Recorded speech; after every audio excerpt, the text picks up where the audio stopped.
Well, the Israelites have had it. They were sorely tired of wandering in the desert, and we hear about it in the first reading in today's liturgy. In this passage from the book of Numbers, Miriam, Moses' older sister, and like Moses, a leader among the Israelite people, dies in the desert of Zin and is buried at Kadesh, where the people have taken up residence. It's here that the people complain loudly about their situation.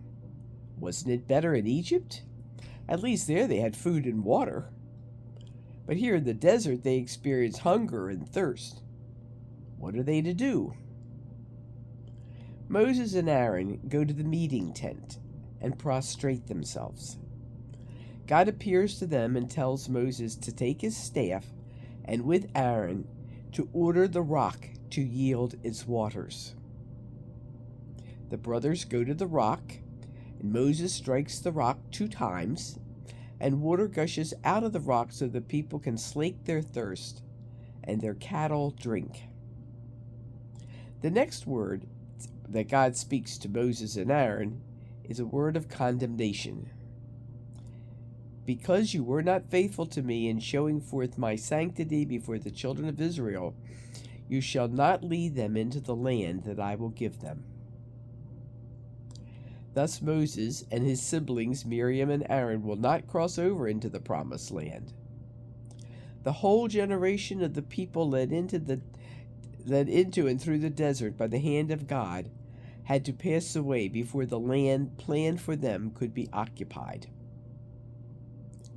The historic wandering in the desert, 40 years' worth, was coming to an end, and the promise of the Lord was soon to be fulfilled. But Moses and his contemporaries would not be with the people in that part of their venture. The people indeed grumbled, as they had on other occasions in their journey through the desert. But the truth was that God was with them in a wonderfully intimate way in the desert ramblings. There's a closeness and familiarity with God that was a high point in their collective faith. God was with them as their guide and leader. He tented with them. The meeting tent was where God resided and communicated to the journeying people through Moses. Aaron and Moses go to the meeting tent, and God appeared to them to solve the people's thirst issues with his miraculous gush of water from the rock, no less.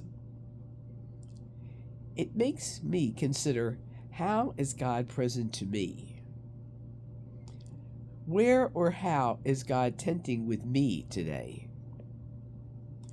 Can I open myself without or maybe with some grumbling and recognize the intimate relationship that God wants with me, with all of us? How difficult is it to take over the reins to God, or to give over the reins to God? Moses had to strike the rock twice. God had said to command the water to come to him from the rock. How do we do likewise? And in doing likewise, trust in our own power instead of the wondrous privilege of acknowledging God's beauty and wisdom working in, around, and through us? Where is the thirst in my life? A thirst that leads me to a deeper and deeper relationship with the one who slakes all thirsts. God never stops being present to us and continues to invite us to seek him lovingly and faithfully, the way he cares for and treats us each moment of our lives. What a joy! What an invitation not to grumble. Amen.